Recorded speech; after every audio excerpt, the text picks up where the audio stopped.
Hello po ulit mga kapatid. Isang pinagpalang umaga na naman po sa inyong lahat. Sharing na naman po tayo ngayong umagang ito ng salita ng ating Diyos. Pero unahin po natin ang manalangin para samahan tayo gabayan ng ating Diyos sa ating pag-aaral ngayong umagang ito. Let us pray po.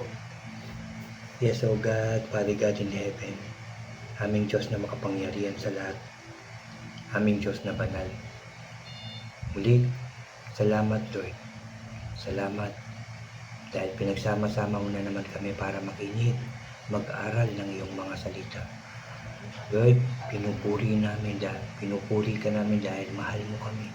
Dahil sa iyong mga ginagawa sa aming mga buhay. Salamat. Lord, muli mo kami samahan, turuan at gabayan sa aming pag-aaral ngayong umagang ito. Buksan yung aming mga puso at isipan para talagang maintindihan namin ang pag-aaral na ito, Lord God. Muli mo rin po akong turuan, gabayan, samahan, Lord, para lahat ng lalabas sa aking bibig ay galing lamang po sa iyong salita. Maraming salamat, Lord. Marami na naman kaming matututunan. Salamat po. Salamat din, Lord, sa katagumpayan ng aming gawain ito. Muli ka namin pinupuri, pinasasalamatan. Sa iyo lamang ang pinakamataas na papuri at pagsamba sa tanging pangalan na aming Panginoong Hesus na aming tagapagligtas. Lahat tayo ay magsabi ng Amen, Amen, and Amen po. At ito po ang aking channel.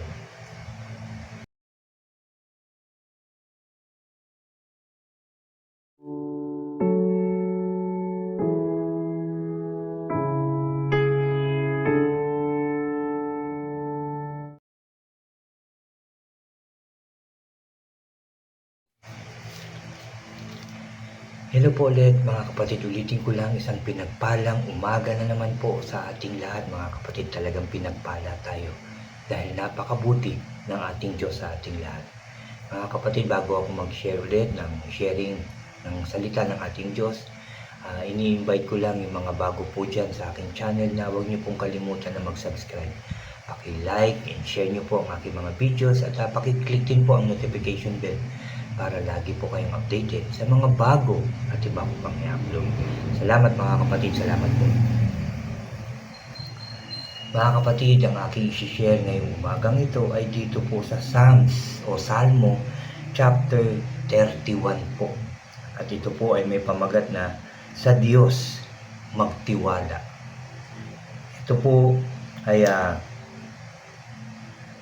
patungkol sa mga pinagdadaanan ni Haring David, no, yung mga kalungkutan, pag-aalala na kanyang nararamdaman. Ito ay kanyang inilalapit sa ating Diyos. Kaya nga ulitin ko lang yung pamagat sa Diyos magtiwala. Nire-remind tayo na tayo ay magtiwala sa ating Diyos sa lahat ng pinagdadaanan natin.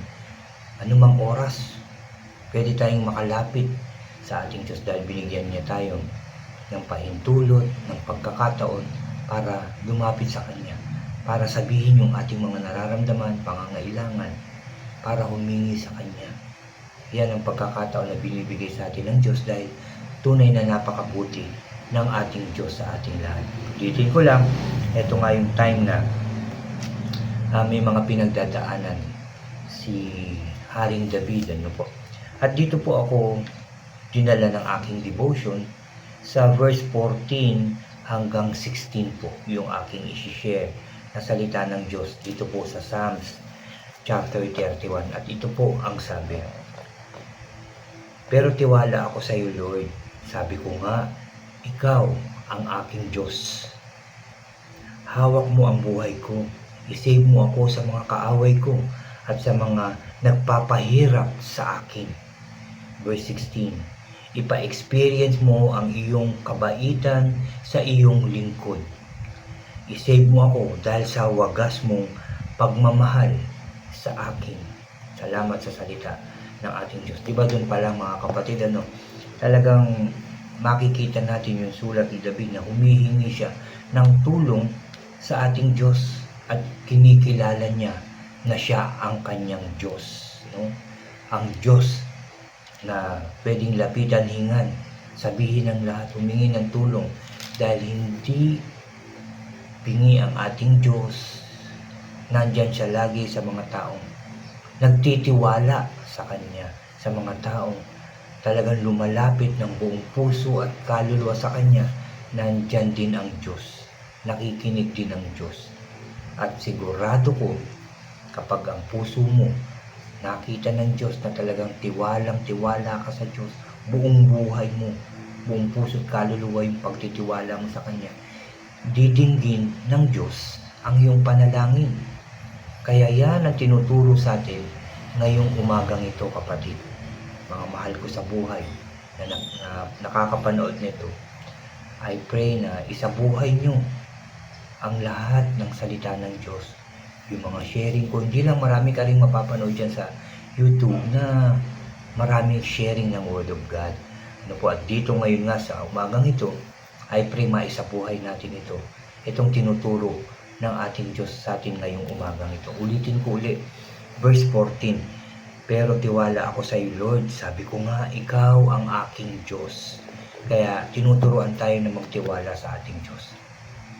Ano man yung pinagdadaanan natin, ano man yung pagsubok natin, ano man yung pangangailangan natin sa buhay, nahihirapan man tayo, nalulungkot tayo, masakit, di ba? Sinasabi natin, mga tao, no, sakit ang dibdib ko, masama yung loob ko, sakit ng puso ko, di ba? Yung mga nararamdaman natin na yan, pwede natin yan ilapit sa ating Diyos. Pwede tayong humingi ng tulong sa ating Diyos. Basta magtitiwala tayo sa ating Diyos ng buong puso at kaluluwa, mga kapatid. At sigurado kung didinggin niya yung ating panalangin, aayusin niya yung ating nararamdaman. Papalitan niya yan ng saya, mga kapatid. Ulitin ko lang, basta magtiwala ka lang sa ating Diyos. Verse 13, hawak mo ang buhay ko. I-save mo ako sa mga kaaway ko at sa mga nagpapahirap sa akin. Dahil kay God ang ating buhay. Siya ang nagbigay buhay sa atin. Siya ang tumutulong sa atin. Siya ang nagbigay ng maayos na buhay sa atin. Kaya sa Kanya rin tayo hihingi ng tulong. Sa mga kaligtasan, mga kapatid, sa Diyos tayo hihingi. Siya lang ang makakapagligtas sa atin. Siya lang ang makakatulong sa atin sa mga paghihirap na dinaranas natin. At verse 16, ipa-experience mo ang iyong kabaitan sa iyong lingkod. I-save mo ako dahil sa wagas mong pagmamahal sa akin. Diba? I-save tayo ng ating Diyos dahil ako'y lingkod mo, O God. Dahil ako'y nagbabahagi din ng iyong salita. Dahil ako'y nag-share ng Word of God. Dahil ako'y nagtuturo ng Word of God. Diba ganyan? Mga pastors, diba? Diyan nagtitiwala, bishop, lingkod ng Diyos na totoo at tapat sa Diyos. Pwede tayong lumapit doon sa ating Diyos. Isi-save niya tayo. At kahit hindi ka pa, halimbawa, tunay na lingkod ng ating Diyos, hindi ka pa nagpipreach, hindi ka pa nagsishare ng Word of God, ano po, pwede ka rin lumapit, basta magtitiwala ka sa Diyos. Yan ang tinitignan ni God eh. Lalapit ka nga, hindi ka naman nagtitiwala. Sa papanong paraan? Nagdasal ka, nagsabi ka ng pangangailangan o problema o suliranin, tapos mamaya, ay gagawa na nga ako ng paraan ko. Nasaan yung pagtitiwala mo sa Diyos? Diba? So, pag nagsabi ka na kay God ng iyong mga problema, suliranin, pangangailangan, ibigay mo na sa Kanya yun, magtiwala ka, and then go on sa iyong pamumuhay ng maayos. Dahil darating din yung pagtugon ng Diyos sa iyo at sa ating mga panalangin. Dahil tumutupad ang Diyos sa Kanyang mga pangako. Marami siyang pangako, marami siyang plano sa atin. Pero alam mo ba yun? Alam ba talaga natin yung plano ng Diyos sa ating buhay? Alam ba talaga natin yung mga pinag-uutos ng Diyos sa atin? Alam ba natin talaga yung mga tuntunin ng Diyos? Yung pamamaraan ba ng Diyos? Ginagawa natin. Sinusunod natin. So, yan po yun. Kailangan meron din kasi tayong pagkilos. Ano po? Pagkilos. Kasi sabi nga sa nakaraan nating pag-aaral, hinihipo tayo ng Diyos para lumapit sa Kanya. Ngayon, kung hinihingi po tayo ng Diyos pero binabaliwala natin to, wala rin po. Di ba po? Tapos sasabihin natin, bakit ganito ang buhay? Bakit mahirap pa rin? Bakit malungkot pa rin? Bakit may sakit at karamdaman pa rin? Kasi tinatawag ka ni God para lumapit sa Kanya, humingi ng tulong, humingi ng lakas at kagalingan. Lumalapit ka ba? Kumikilos ka ba talaga? O iba na yung humihipo sa puso mo? Sa iba ka na lumalapit at hindi na sa Diyos. Lumalapit ka na siguro dun sa mga taong naglalayo sa iyo sa ating Diyos. Minsan evaluate natin, ano pa ba yung ginagawa ko, ano pa ba yung nararamdaman ko para sa Diyos? Napupokus na ba talaga ako sa ibang bagay? O sa Diyos pa rin ako? Tingnan po natin yung ating mga ginagawa, ating mga iniisip, yung ating mga plano. Baka mamaya kung kailang may pagsubok lang, may problema, may pangangailangan, lumalapit kay God. Pag okay na ang buhay, sa iba na naman lumalapit. Dapat meron o wala. No? Marami man o konti, lalapit tayo sa Diyos. Magpapasalamat tayo sa Diyos. Magpupuri tayo sa Diyos dahil napakabuti ng Diyos sa atin. Ako, I believe, hindi tayo pababayaan ng Diyos. Ano man yung mga pinagdadaanan natin, pangangailangan natin, hindi tayo pababayaan ng Diyos. Magtiwala lang tayo. Yan ang tinuturo sa atin ngayong umagang ito. Sabi nga, sa Diyos magtiwala. Hindi sa ibang tao, hindi sa sarili natin, kundi sa Diyos tayo magtitiwala. Dahil siya ang aayos ng buhay natin, siya tutulong sa atin, siya magbibigay, siya magliligtas sa atin. Dahil ang pagmamahal ng Diyos ay tapat at totoo. Sabi nga dito sa last part, isave mo ako dahil sa wagas mong pagmamahal sa akin. Dahil may pagmamahal si Lord. So hihingin natin yung kaligtasan. Lalong-lalo na, hihingin natin yung kapatawaran sa lahat ng ating mga nagawang kasalanan. At kapag humingi na tayo ng tawad, hindi na natin ito babalikan kahit kailan. Niisipin, hindi na natin ito iisipin. Dahil alam na natin, mali yun, kasalanan yun, wala na yun, kalimutan na. At panibagong buhay na. Di ba po, yung maayos na, yung tama na, yung maganda na, yung pagiging tapat na sa Diyos, yung ating mga gagawin. At alam ko lahat ibibigay ng Lord sa atin. And all these things shall be added unto you. Pero, seek first the kingdom of God. Di ba po? Yun yung mga dapat natin gawin. Yun yung mga dapat natin sundin. Kasi, baka mamaya hingi lang ako ng hingi lang tayo ng hingi, pero wala naman tayong pagsunod. Kaya, wala rin tayong natatanggap. Kasi wala naman tayong pagsunod So, God said, seek first. Diba? Unahin natin siyang hanapin. Lapitan. Pasalamatan. At ibibigay niya. Hindi yung konti. Hindi yung eto lang. Anong sabi doon sa salita ng Diyos? Diba? Seek first the kingdom of God and His righteousness. And all these things shall be added unto you. Dahil ang gusto ng Diyos, maging maayos, masaya. Ayaw niya masaktan tayo. Gusto niya meron tayong pag-asa at kinabukasan. Di ba po? Yan ang plano. For I know the plans I have for you. Plans to prosper you and not to harm you. Plans to give you hope and a future. Di ba? Yan po yung plano ni God So sa Kanya tayo lalapit, sa Kanya tayo hihingi, sa Kanya tayo makikinig, sa Kanya tayo susunod sa ating Diyos para matanggap natin yung mga pangako ng Diyos sa atin. Amen? Yes, may pagdadaanan, may pagsubok, para mas lalo tayong lumapit sa Diyos, para mas lalo tayong kumapit sa Kanya. Kaya dumarating ang mga bagay na yan. Magtiwala tayo sa Diyos at sigurado ko, magiging maayos ang lahat. Buong pamilya natin magiging maayos. Magiging masaya, magiging payapa, sasagana tayo. Pagpapalain tayo ng Diyos. Kikilos tayo mga kapatid.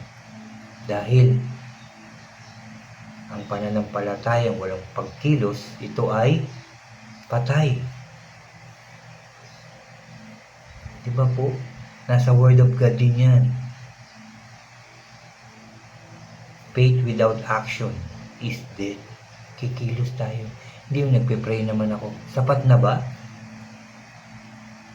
Di ba hindi? Kailangan maraming pagsunod pa rin. Yes, nagpe-pray ka, maganda na yan. Pero kulang. Lalapit ka kay Lord.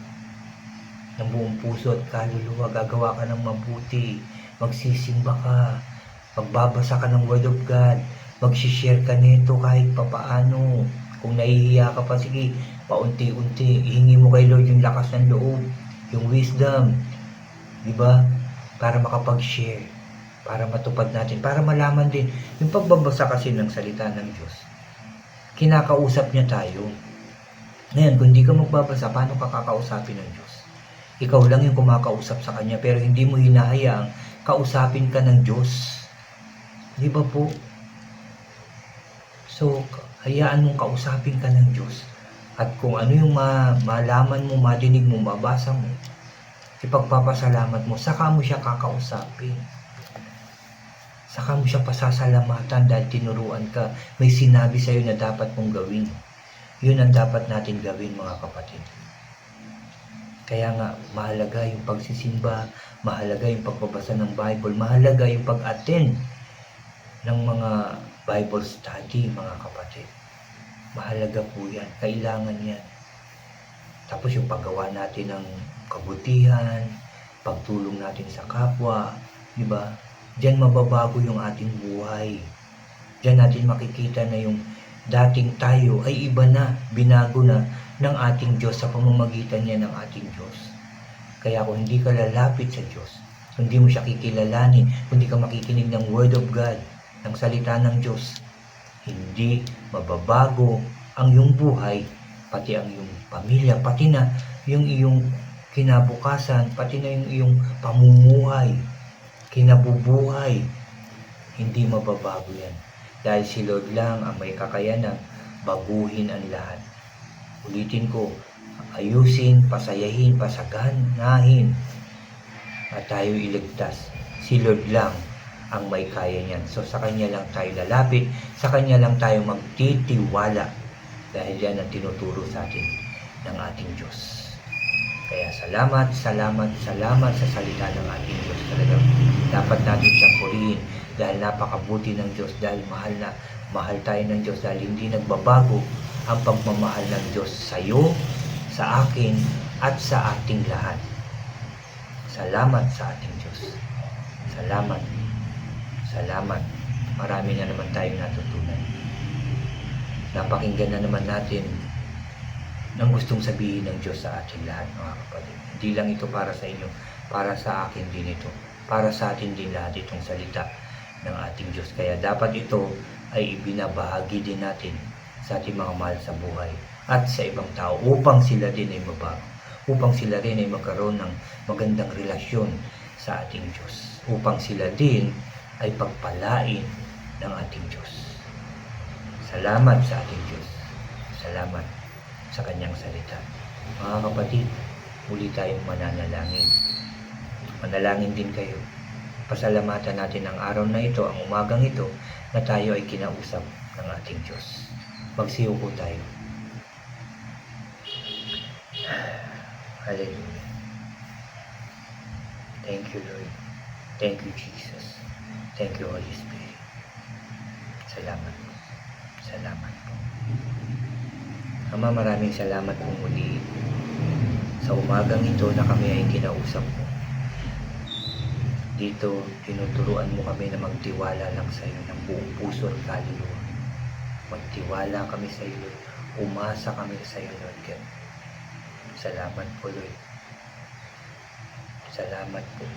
Dahil gusto mong maging maayos, masaya, masagana, tagumpay, ligtas, payapa ang aming mga buhay. I pray, Lord God, na malaman ito ng lahat ng tao na ito ang gusto mo sa aming buhay, na ang plano mo sa amin maging maayos, masaya kami, masagana. Ayaw mo masaktan kami, ayaw mo maghirap kami. Gusto mo lagi kami may pag-asa at magandang kinabukasan. Ay po'y marinig ito ng lahat ng tao, O Diyos. Magbasa ng iyong salita. Makinig ng iyong salita.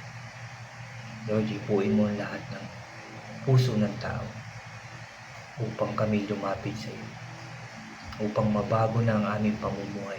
Upang mabago na at maging maayos na ang aming pamilya. Lalo-lalo na ang aming bansa, O God. Maging maayos, masaya, masagana. Punong-puno ng pagmamahalan, pagtutulungan, O God. Sa pangalan ng Panginoong Hesus. Ama sa langit, pinapanalangin ko ang lahat ng nakinig na naman ng iyong salita. Ang lahat ng nakapanood na naman ng sharing kong ito, Lord God, huwag mo silang pababayaan sa punang kanilang pamilya. Gabayan mo po sila, proteksyonan, ingatan, palakasin, pagalingin sa sakit at karamdaman. Lahat ng kanilang gagawin, Lord God, turuan mo po sila.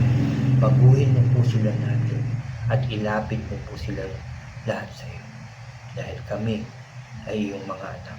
Muli, Lord, bless them all. Guide them all, O God. Protect them all, O God. I apply the blood of Jesus sa lahat ng taong nakinig ang iyong salita. Nagbigay ng oras, O God, kasama ng kanilang mga mahal sa buhay. Pagpalain mo po sila. Ingatan, samahan at proteksyonan. In Jesus' name. Magiging maayos, masaya, masagana na ang kanilang buhay. Dahil po sa iyo, dahil po sa iyong pagmamahal na hindi nagbabago. Thank you, Lord. Thank you, Jesus. Thank you, Holy Spirit, dahil pinagtagumpay mo na naman po ang aming gawain ito. Sinamahan mo na naman kami. Salamat po, Lord. Salamat po.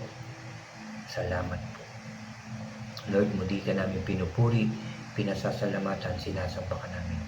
Sa iyo lang, O Diyos, ang pinakamataas na papuri at pagsamba.